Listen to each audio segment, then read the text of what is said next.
بسم اللہ الرحمن الرحیم۔ السلام علیکم۔ مکتب غامدی کی ایک اور نشست میں خوش آمدید۔ رمضان کے اندر قرآن مجید کے تعارف کے حوالے سے سلسلہ گفتگو کا آغاز ہم نے کیا تھا۔ یہ اس سلسلے کی چھٹی نشست ہے۔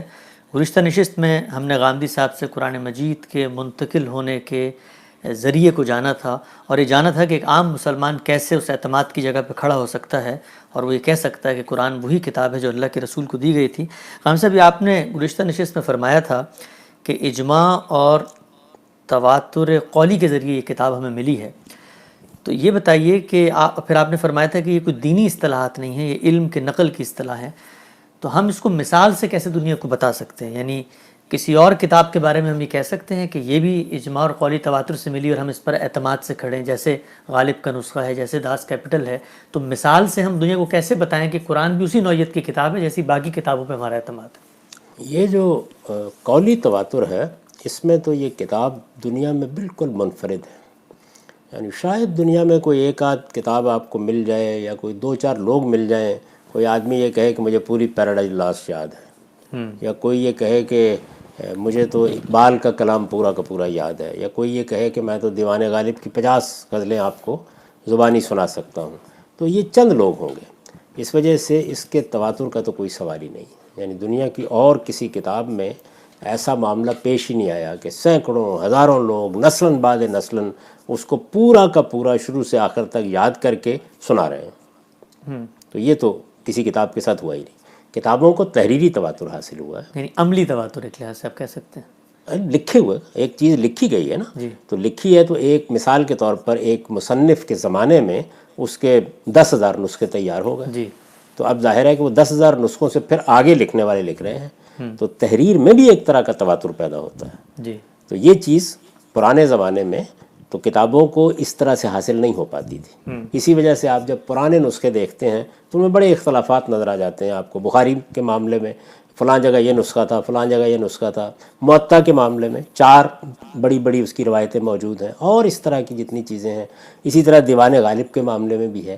لیکن جیسے جیسے آپ قریبی زمانے میں آتے چلے گئے ہیں، تو اب چونکہ ایک کتاب جب چھپتی ہے تو وہ ہزاروں کی تعداد میں چھپ جاتی ہے، تو اس وجہ سے اب یہ صورت حال پیدا ہو گئی ہے کہ ایک طرح کا تحریری تواتر اس کو حاصل ہونا شروع ہو گیا ہے۔ لیکن یہ آج ہی کے زمانے میں ممکن ہوا ہے، پہلے زمانوں میں یہ چیز عام طور پہ کتابوں کو حاصل نہیں ہوتی تھی، اور اگر ہو بھی تو بس تحریری تواتر تک ہی ہوتی تھی، قولی تواتر کا کوئی سوال نہیں تھا۔ ہمارے ہاں اجماع اور تواتر سے جو چیزیں منتقل ہوتی ہیں ان کی نوعیت زیادہ تر تاریخی واقعات کی ہوتی ہے۔ یعنی کتابوں کے ساتھ تو یہ معاملہ قرآن مجید کی انفرادیت پہ قائم ہے، لیکن واقعات میں ہوتا ہے۔ جیسے میں نے کئی مرتبہ مثال دی ہے کہ آپ کے ہاں جتنے تاریخی واقعات ہیں وہ سب اجماع اور تواتر سے ہی ہوتے ہیں، جو بڑے بڑے معاملات ہیں۔ واقعہ کربلا ہوا تھا، سیدنا ابو بکر کی حکومت قائم ہوئی تھی، سیدنا عمر کی حکومت قائم ہوئی تھی، مغلیہ سلطنت قائم ہوئی تھی، عثمانیوں کی سلطنت قائم ہوئی تھی۔ یہ اس طرح کی جتنی چیزیں ہیں ان میں بڑے بڑے معاملات جو متفق علیہ طریقے سے نقل ہو رہے ہوتے ہیں، تو ان کو ہم یہی کہتے ہیں کہ یہ اجماع اور تواتر سے منتقل ہو رہے ہیں۔ سب سے بڑی چیز جو اجماع اور تواتر سے منتقل ہوتی ہے وہ کسی زبان کا لغت ہے۔ یعنی آپ کے جو الفاظ آپ بولتے ہیں اور ان سے جو معنی مراد لیتے ہیں، ان کو ایک ڈکشنری لکھنے والا، لغت لکھنے والا ثبت کرتا ہے۔ اصل میں وہ کیا ہوتے ہیں؟ معاشرے کے بہت بڑے پیمانے کے اوپر وہ لوگوں میں پھیلے ہوئے ہوتے ہیں، تو یہ گویا ان کا تواتر ہوتا ہے، لوگ ان کو ان معنی میں بول رہے ہیں، یہی ان کی سند ہوتی ہے۔ اس میں بھی کچھ چیزیں ایسی ہوتی ہیں کہ جو آپ شواذ سے تعبیر کرتے ہیں، یعنی یہ اخبار احاد ہیں جن سے منتقل ہوتی ہیں۔ کوئی ایک آدمی کہتا ہے دلی میں لوگ ایسے بولتے تھے فلاں لفظ، لیکن یہ چند الفاظ ہوتے ہیں۔ تو دونوں طرح کی چیزوں کو پھر ایک لغت لکھنے والا لیتا ہے اور ثبت کر دیتا ہے۔ تو یہ چیز جو ہے ہماری ساری تاریخ میں ایسے ہی ہوتی ہے۔ اسی کو صحیح طریقے سے کسی چیز کے منتقل ہونے کے ذرائع کے طور پر لینا چاہیے۔ دونوں چیزیں ہوں گی۔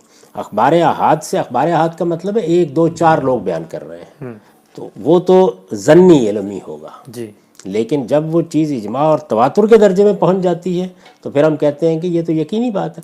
مثلا کوئی آدمی کھڑا ہو کے یہ کہے کہ مغلیہ سلطنت قائم ہی نہیں ہوئی تھی، تو لوگ تردید نہیں کریں گے، ہنسیں گے۔ لیکن اگر کوئی آدمی یہ کہے کہ میری تحقیق یہ ہے کہ جہانگیر نے دربار میں فلاں دن یہ بات کی تھی، جو عام شہرت ہو گئی ہے اس کے خلاف، تو یہ اخبار احاد کا مسئلہ ہے۔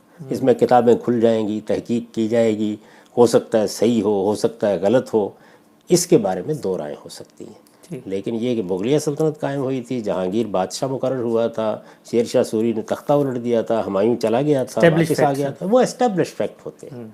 تو اس طرح سے اجماع اور تواتر ہی اصل میں ہسٹری کے اسٹیبلش فیکٹ کو بنانے کا باعث بنتا ہے۔ اور یہ بات سمجھ لیں کہ اس کا مطلب یہ نہیں تھا کہ افواہیں گرم ہیں، یا جیسے لوگ کہتے ہیں کہ بہت سی بدعتیں رائج ہو گئی ہیں۔ مثلا ایک بدعت کی آپ مثال دے سکتے ہیں کہ جو رسالت مآب صلی اللہ علیہ وسلم کے زمانے سے لے کر آج تک ہمارے علم میں اجماع اختیار کر سکی ہو؟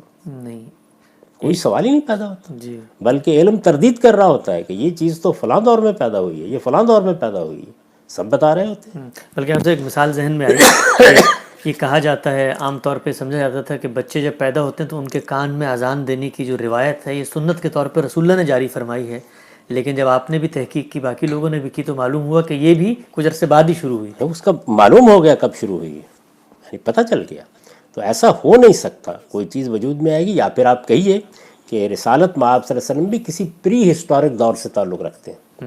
اس کے مقابل میں لوگ مثالیں دے دیتے ہیں بعض اوقات، مثلا ہندو مت کی بعض روایات کی، اور وہ یہ بھول جاتے ہیں کہ وہاں جتنا ذخیرہ ہے وہ پری ہسٹورک دور کا ہے، یعنی اس وقت دنیا تاریخ کی روشنی میں ابھی آئی نہیں ہے، اور ان کے ہاں علم کی روایت اس طریقے سے قائم ہی نہیں ہوئی جیسے ہمارے یہاں ہے۔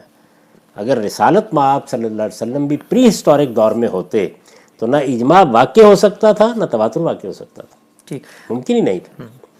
570-76 سال پہلے ہی سیدنا مسیح دنیا میں آئے ہیں نا، لیکن یہ مانا جاتا ہے کہ یہ پری ہسٹورک دور ہے، یعنی اس میں مسیحی روایت ان کی شخصیت کو تو بیان کرتی ہے، لیکن خود شخصیت تاریخ کی روشنی میں نہیں ہے۔ رسالت مآب صلی اللہ علیہ وسلم کا معاملہ ہی یہی ہے، اور میں نے تو یہ بنیاد قرار دی ہے کہ نبوت ختم کرنے کی وجہ ہی بن گئی، یعنی معاملہ سب کچھ تاریخ کی روشنی میں آ گیا، وہ دعوت، وہ پیغام، وہ کتاب، وہ ہدایت، وہ سنت، اور وہ دینونت یا جزا و سزا جس کا ظہور ہوا، سب کچھ تاریخ کے صفحے پر ثبت ہو گیا، اور اس پر سورج کی طرح روشنی پڑ رہی ہے۔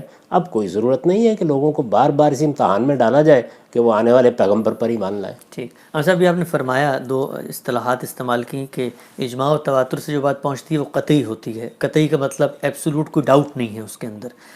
اس کے مقابل میں آپ نے کہا ضنی، جو ہسٹوریکل ریکارڈ ہے وہ ضنی کا کیا مطلب ہوتا ہے؟ یہ بات یہ ہے کہ ہم انسان جو ہیں وہ اپنے دائرہ علم میں دو طرح کی چیزیں دیکھتے ہیں۔ میں باہر نکلا، میں نے دیکھا سورج آسمان پر چمک رہا ہے، یہ یقینی بات ہے، آنکھوں سے دیکھ لیا میں نے۔ اسی طرح بعض اخبار ہیں جن کے بارے میں ہم اس یقینی نتیجے تک پہنچ جاتے ہیں کہ اس میں کوئی شبہ نہیں ہے۔ ابھی میں نے مثالیں دی، کارل مارکس نے ڈاس کیپٹل لکھی تھی، علامہ اقبال ایک بڑے شاعر تھے، ضرب کلیم ان کی کتاب ہے، یا بال جبریل ان کی کتاب ہے، غالب کا دیوان ایک مسلمہ تاریخی چیز ہے۔ تو یہ وہ چیزیں ہیں کہ جن کے بارے میں ہم یقین کی جگہ پہ کھڑے ہوتے ہیں، لیکن بعض چیزوں کے بارے میں ہم یہ کہتے ہیں کہ جو مواد ہمارے پاس موجود ہے ان کی بنیاد پر یہ تو نہیں کہہ سکتے کہ یہ یقینی بات ہے، لیکن ظن غالب ہے۔ ظن غالب کا مطلب یعنی ہمیں اگر ہم اس چیز کا جائزہ لیں تو زیادہ گمان یہ پیدا ہوتا ہے کہ یہ ٹھیک بات ہوگی، تو ظنی علم اس کو کہا جاتا ہے۔ ٹھیک، اور ظنی علم کوئی کنڈیم کرنے کی چیز نہیں ہے، ہمارے بے شمار معاملات اسی بنیاد پر ہوتے ہیں، ہماری عدالتیں اسی بنیاد پر فیصلے کرتی ہیں، ہم بہت سی چیزوں کے بارے میں جو رائے دیتے ہیں تو اسی بنیاد پر دیتے ہیں۔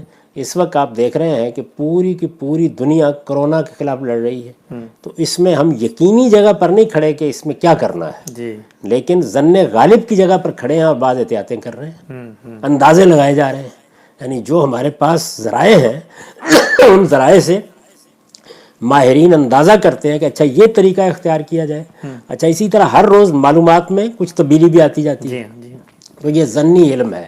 لیکن جب آپ بالکل یقین کی جگہ پر پہنچ جائیں گے تو پھر آپ کا طبیب آپ کو بتائے گا کہ یہ ایسے پیدا ہوا ہے، ایسے مرے گا، تو اب گویا آپ ایک ایسی جگہ پہنچ گئے کہ جہاں اعتماد اور اذعان سے یہ بات کر سکتے ہیں۔ ٹھیک، یہ کبھی حاصل ہو جاتا ہے اور کبھی بہت سی چیزوں کے بارے میں ظن غالب ہی رہتا ہے، اور اس پر ہم دوا بھی لیتے ہیں، علاج بھی کراتے ہیں، زندگی کے معاملات بھی طے کرتے ہیں، عدالتوں میں بیٹھ کے فیصلے بھی کرتے ہیں۔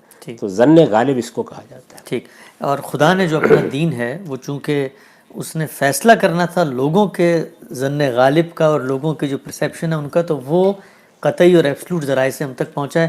ہم ایک بات ابھی آپ نے فرمائی کہ جو یعنی دونوں چیزیں قطعی ذرائع سے پہنچی ہیں، قرآن اور سنت. جی قرآن اللہ کی کتاب کے طور پر، یعنی قرآن کے قرآن ہونے کی دلیل یہ نہیں ہے کہ دو گتوں کے درمیان میرے گھر میں جو کتاب ہے وہ بہشتی زیور پر بھی دو گتے میں بیان کر دوں گا. نہیں، اصل میں وہ اس مسلمان امت کے علم کا اجماع ہے کہ یہی قرآن ہے، اور اس کی تصدیق اس تواتر سے ہو رہی ہے جو قول سے بھی ہے اور جو تحریر سے بھی ہے.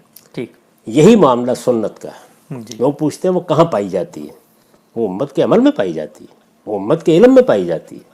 یعنی سنت کو جب ہم کہتے ہیں وہ اجماع اور تواتر سے منتقل ہوئی ہے، تو اس کا مطلب یہ ہے کہ مسلمان امت نسلاً بعد نسلاً اس پر عمل پیرا ہے. اور مسلمانوں کے ایک مدرسے میں چلے جائیں، ان کے کسی عالم کے پاس چلے جائیں، کسی فقیہ کے پاس چلے جائیں، آج چلے جائیں، 1200 سال پہلے چلے جائیں، جو ریکارڈ آپ کو میسر ہوگا وہ بتا رہا ہوگا کہ یہ ایک سنت ہے، یہ دین ہے، اس پر اجماع المسلمون، مسلمانوں کا اجماع ہے. نماز، روزہ، حج، اس کے مناسک بالکل ایسے ہی. یعنی یہ کیوں ایسے ہیں؟ یہ رمضان ہر سال آنا ہے نا. جی ہاں جی ہاں. تو یہ کیسے ہو سکتا ہے کہ کسی ایک سال میں کسی نے روزے ایجاد کر دیے ہوں؟ سوچیں ذرا تھوڑی دیر کے لیے. آپ مانیں گے یہ بات؟ باقی لوگ خاموش بیٹھے رہے. باقی لوگ خاموش بیٹھے رہے، کوئی تردید نہ کرے، کوئی ایک صاحب جو ہے وہ کہیں سے آئے.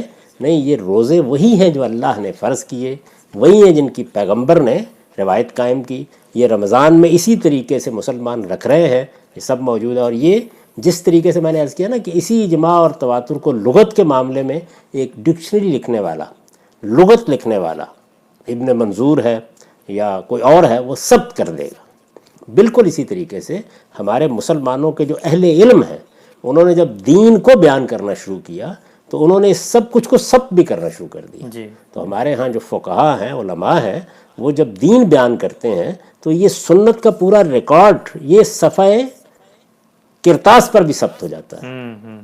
اور یہاں کسی کو یہ غلط فہمی نہ ہو کہ ہم اس سے انیشیٹ کر رہے ہیں، بلکہ ہم تو اصل میں ٹریس کر رہے ہیں. ہم تو سنت لیتے ہیں اپنے معاشرے سے، اپنے سماج سے. ہم صرف ہسٹوریکل جو نقوش ہیں ان کو ٹریس کر رہے ہیں، ویریفیکیشن. ہم لیتے ہیں مسلمانوں کے اجماعی عمل سے، جی، مسلمانوں کے اجماعی تواتر سے. یعنی یہ کوئی معاشرے کی رسم یا بدعت نہیں ہے جس کو ہم لے لیتے ہیں. مسلمانوں کا اجماعی عمل ہے، یعنی ان کی پوری تاریخ میں وہ عمل اسی طریقے سے منتقل ہوا ہے. اور اس میں جو ہمارے فقہا علماء ہیں وہ جس وقت کتابیں لکھتے رہے ہیں ہر دور میں، تو وہ بتاتے ہیں کہ یہ حصہ اس کا وہ ہے جو مسلمانوں کو حضور نے دیا، اجماع سے منتقل ہوا. یہ اخبار احاد ہے، یہ ہمارے اجتہادات ہیں. ایک ایک چیز کو الگ کر کے وہ بیان کرتے ہیں. تو یہ سارا ریکارڈ بھی موجود ہے، مسلمان امت کی گواہی بھی موجود ہے، ان کا عمل بھی موجود ہے. مراکش سے لے کے انڈونیشیا تک نماز پڑھی جا رہی ہے، روزے رکھے جا رہے ہیں، نسلاً بعد نسلاً ایسے ہی ہے. تمام چیزیں اگر میں اپنے سامنے رکھ لوں تو میں آپ کو بتا سکتا ہوں کہ جو فہرست میں نے ترتیب دی ہے اپنی کتاب میزان میں سنت کی، ایک ایک چیز اس میں اسی طریقے سے پوری مسلمان امت میں جاری ہے. تو دونوں چیزیں یقینی طور پر پہنچ گئی ہیں، یعنی قرآن بھی اور سنت بھی. ٹھیک. اچھا، ہم سے بھی آپ نے فرمایا تھا جب میں نے آپ سے پوچھا کہ کوئی اور مثال آپ دے سکیں وہ کتابیں جو تواتر قولی کے ذریعے منتقل ہوئی ہوں، تو آپ نے بتایا کہ کوئی اور نظیر اس کی دنیا میں نہیں ہے. تو سوال میرا یہ ہے کہ کیا وجہ ہے کہ قرآن مجید ہی وہ واحد کتاب ہے جو شروع سے لے کے آخر تک، اور ہم عام طور پہ جب انسان کی میموری کا جائزہ لیتے ہیں تو اس کے اندر چیزوں کو جب وہ یاد کرتا ہے تو اتنی اسٹوریج کی صلاحیت کی کیپیسٹی نہیں ہوتی کہ وہ پوری کتاب شروع سے آخر تک یاد کر لے. سوال یہ ہے کہ یہ قرآن کے اندر اللہ میاں نے کوئی غیر معمولی چیز رکھی ہے کہ لوگوں کو یاد ہو جاتا ہے، اور اللہ یہ چاہتے تھے کہ یاد ہو اور پھر تواتر قولی کے قطعی ذریعے سے منتقل ہو. تو اس کی جو فارم اختیار کی ہے نا اللہ تعالیٰ نے، اس میں یہ غیر معمولی چیز پیدا ہو گئی ہے. یعنی اس میں جو بات بیان کی گئی ہے، جو اسٹرکچر اس کا ہے، وہ بالکل ایسا ہی ہے. اچھا، پھر یہ ہے کہ شعر میں بھی یہ صلاحیت ہوتی ہے. آپ نے دیکھا ہوگا کہ نثر کی چیزیں اس طرح یاد نہیں ہوتی، لیکن شعر اپنے قوافی کی وجہ سے، اپنے وزن کی وجہ سے بالعموم یاد ہو جاتا ہے. بہت لوگ آپ کو مل جائیں گے جن کو سینکڑوں ہزاروں اشعار یاد ہوں گے، پوری پوری غزلیں آپ کو سنا دیں گے، لیکن اس طرح کا تواتر نہیں ہوتا کہ ایک پوری کی پوری امت اس کو یاد کرنے پر لگ گئی ہو یا لکھنے پر لگ گئی ہو. وہ ظاہر ہے قرآن کی مخصوص حیثیت کی وجہ سے یہ چیز پیدا ہوئی ہے. یعنی لوگ یاد تو کرتے ہیں بہت سی چیزیں. میں تو آپ سے عرض کرتا ہوں کہ جس زمانے میں ہم پڑھایا کرتے تھے تو یہ جو درسی کتابیں ہیں، مثلا جو مفصل نحو کی کتاب ہے مجھے کم و بیش پوری یاد ہو گئی. جو متن ہوتا ہے اس کا متن ہے یاد ہو گیا تھا، اس لیے کہ جب آپ اس کو پڑھاتے ہیں تو بار بار زبان پر آتی ہے. تو یہ اس طرح کی اکا دکا مثالیں تو بہت سی چیزوں کی مل جاتی ہیں، لیکن قرآن مجید کے ساتھ یہ معاملہ بہت غیر معمولی سطح پر ہوا ہے اور ہو رہا ہے. ٹھیک. اچھا عامر صاحب، آپ نے گزشتہ نشست میں ہم نے کچھ سوالات اٹھائے تھے. ایک تو یہ تھا کہ جب یہ کہا جاتا ہے کہ عام مسلمان کو کہ قرآن چمڑوں پہ ہڈیوں پہ لکھا جا رہا تھا اور پھر جو ہے وہ رسول اللہ رخصت ہو گئے، سیدنا عثمان نے سب سے جمع کر کے ایک نسخہ بنا دیا، تو پھر سوال یہ کہ جو ہم یہ روایتوں میں سنتے ہیں کاتبین وحی، تو کاتبین وحی اگر موجود ہیں تو پھر قلم بھی موجود ہے، کاغذ بھی موجود ہے. قرآن نے تو قلم کی قسم بھی کھائی.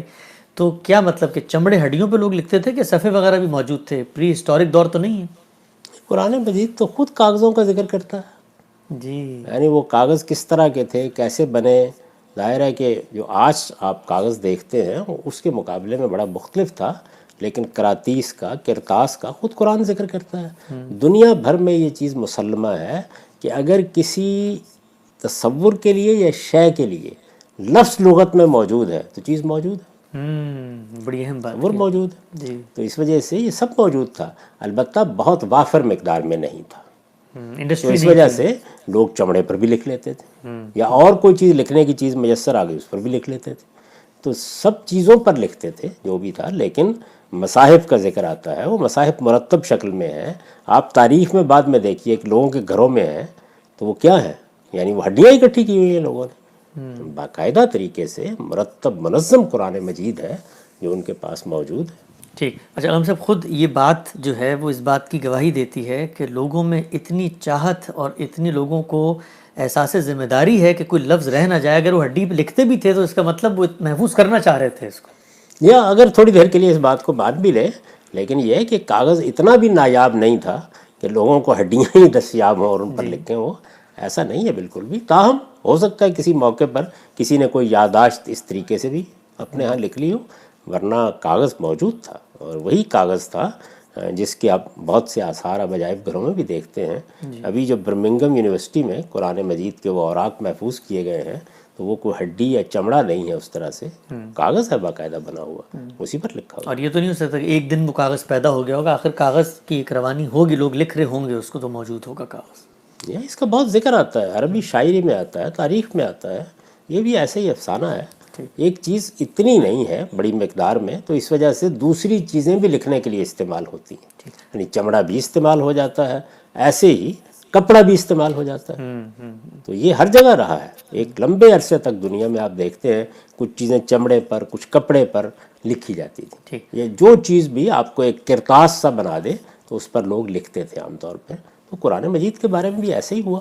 ٹھیک. اچھا عام صاحب، یہ کیا وجہ ہے کہ یعنی یہ بات آپ کی سمجھ میں آتی ہے کہ لوگ نوٹس لکھ کے ویریفائی بھی کروائیں گے، رسول اللہ کے پاس بھی آئیں گے، تو عقل یہ کہتی ہے کہ ایک نسخہ کو ایسا بھی ہونا چاہیے تھا کہ جو رسول اللہ کا اپنا نسخہ ہوتا، جس میں اگر کوئی آ کر کوئی بات بتا رہا ہے تو وہ اس سے دیکھ کے بتائے تھے. آپ نے کوئی نسخہ نہیں چھوڑا، اس کی کوئی حکمت تھی؟ اور کیا اللہ میاں نے قرآن آپ کے ذہن میں ایسا ڈال دیا تھا کہ جو آ کے بتاتا تھا آپ اس کی تصدیق یا تکذیب؟ بالکل نہیں ہونا چاہیے تھا.